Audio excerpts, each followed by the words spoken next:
What's up guys, on this channel today I'll be giving you an exclusive look at the iPhone 8 China edition. Let's go ahead and unbox the latest creation from my friends over in China, their take on the iPhone 8 months in advance before it's even out. They've been doing this for a very long time, and on this channel I'm sure you're familiar with it. We've got reviews of the SE, 6, 6S, even the iPhone 7 and 7 Plus, and most recently the Galaxy S8 clone editions, and they're pretty good actually. I'd say one-to-one design-wise. It's the software that gives it away, but in any case, let's go ahead and see the Chinese version of the iPhone 8 and how it is. Alrighty guys, let's take a look at what these absolute madmen have done. They've released a phone based on a product Apple hasn't even released yet. Very curious how this one's going to work out with the new redesign and everything. Always packaged like they're smuggling something over the border, that's for sure. Let's go right in the middle here. Alrighty, here it is. Ooh. Nice. Product red iPhone 8. They even included a screen protector for a 4.7-inch iPhone. Alright, a little pointless there. And here it is. Take a look at that, guys. Wow, I gotta give them props for the well-made packaging, that's for sure. It looks very good. The text is pretty similar. It's using the new San Francisco font. They're really nailing down these little details that give away a fake iPhone. Wow, if you look closely, iPhone 8 in red, 128 gigabytes, designed by Apple in California. Even a model number that I don't believe belongs to anything. Current ones start with a 5, A15.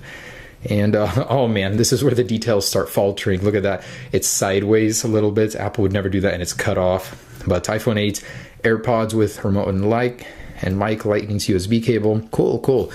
All right, so there is the red one. I gotta say, it looks very good. I like the packaging. They did well. Now I have another color here too I'm gonna unbox. Let's take a look at these. I believe there's a gold one in here and a silver, I think. All right, nice. There's the silver one, and it doesn't have the product red. Very good attention to detail. I noticed that the text placement has changed when that logo's not in there. The color is coordinated with the color of the device on the side, so very nice. They really need to fix the mistake with the misaligned text though. Okay, let's go ahead and unbox the red one just because I think it looks the best here. So hopefully the product inside has that same attention to detail. And here it is, guys, the moment we have been waiting all 9 months for. The iPhone 8. Nice. They even copied Apple packaging now with this. This is the most well-packaged device ever. Do they have Apple stickers? Please tell me. Nope. But hey, they do include something Apple doesn't, a SIM ejector tool. All right, here she is, guys. Something Apple would never do with a device without a home button is put a home button cutout on this protector, which I don't know why it needs one, but oh, everything just comes out here. So you have wired AirPods. They actually come with a lightning connector now. Dang, these guys are very crafty. And stuff you shouldn't use, these adapters. Here's what we came for, or what I bought this for. The SK Concept, not the Batman one from the Galaxy. And the front looks a little funky. Let's see what's going on here. Let me peel this off. Very interesting. Crazy difference from what we've heard before, that it would be a full screen display. It would be going all around and up top. Nope, this one has a little cutout that looks like it's rounded corners, but if you look very closely, it's a lot like the Galaxy one without the rounded corners. So funky looking on the front. Literally all they did was add a little bit of vinyl to the existing iPhone 7 design.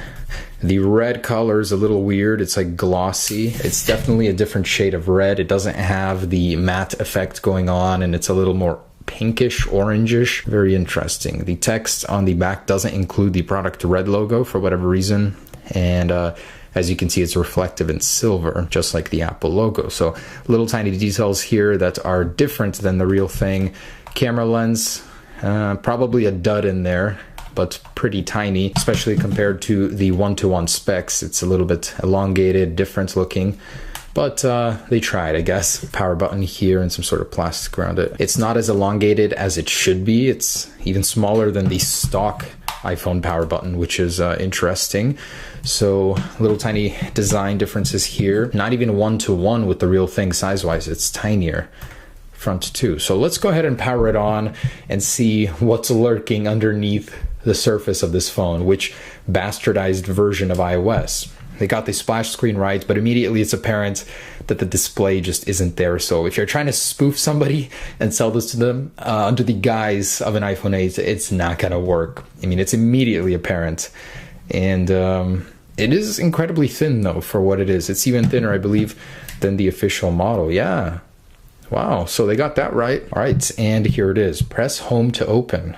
Oh yeah, I just realized this has no home button. Oh, it does though. So it's a capacitive home button underneath this little border chin area over here. So it's not actually on the screen, but I gotta say it looks pretty good. The display is pretty sharp actually. It's wow, pretty fluid, I must say. Looks quite good. Unfortunately, it's not running a clone of iOS 11, which is what I was hoping it would.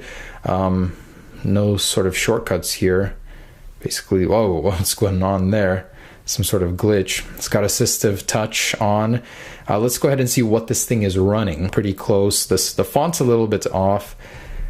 11.0.1. Whoa, that is so funny. Apple seems to have updated iOS 11 without us even knowing it, before the real one is even out. Interesting.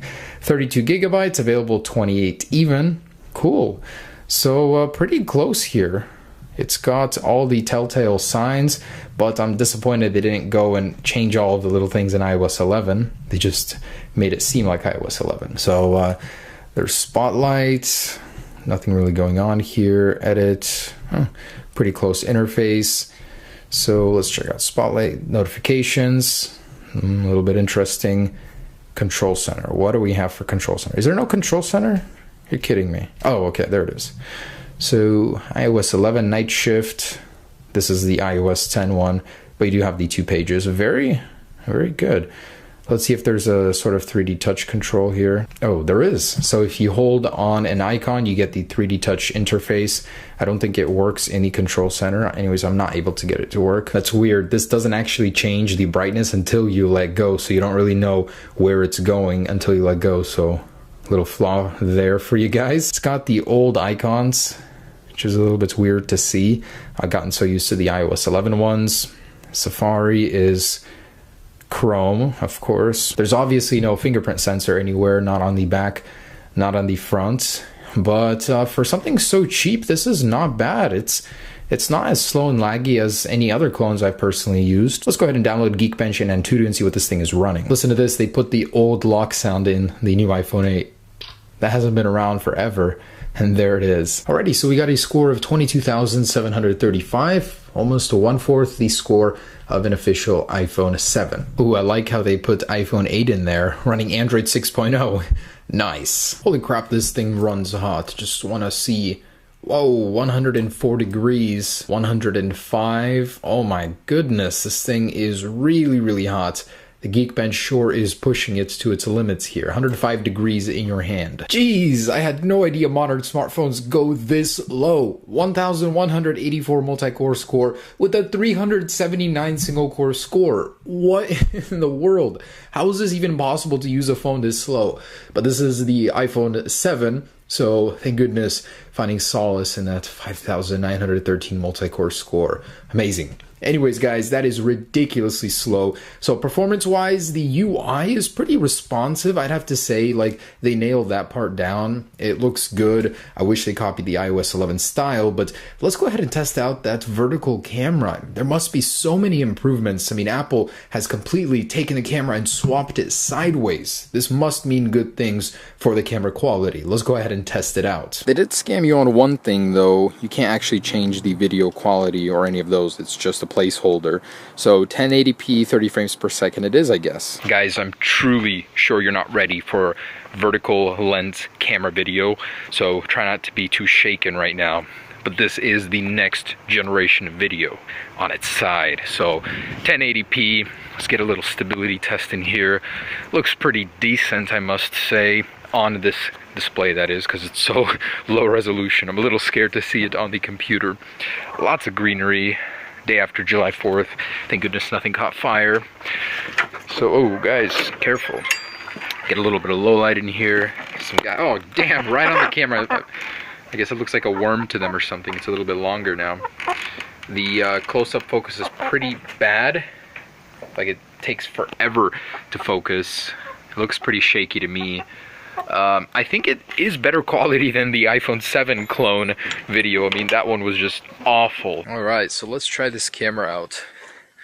Look at that resolution. Hey, little birdie! Try out the zoom. Look at those pixels. So, there it is, guys. Video for you. Let's get some slow-mo as well. And I kid you not, guys. This is the footage it spat back out at me after recording slow-mo in supposed 240 frames per second. Nice. Truly an awful camera on this thing. Alright, boys. Last thing remains is to see, is the vertical camera real or is it a dud? Alrighty, so let's go ahead and get in here. They do use the pentalobe screws. If the past is any indication, this thing should be very simple to take apart, even with that more advanced rounded display. Probably should turn it off before doing this. Whoa, what? There was like no struggle, it just pulled right off.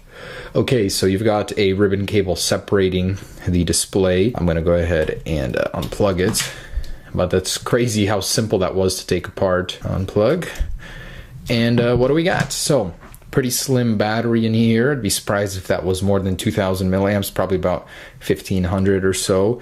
You do have a pretty complex inside. I gotta say, this is one of the most complex after the Galaxy S8s. The old ones were pretty basic. We can see that the camera is right here, the sensor for it.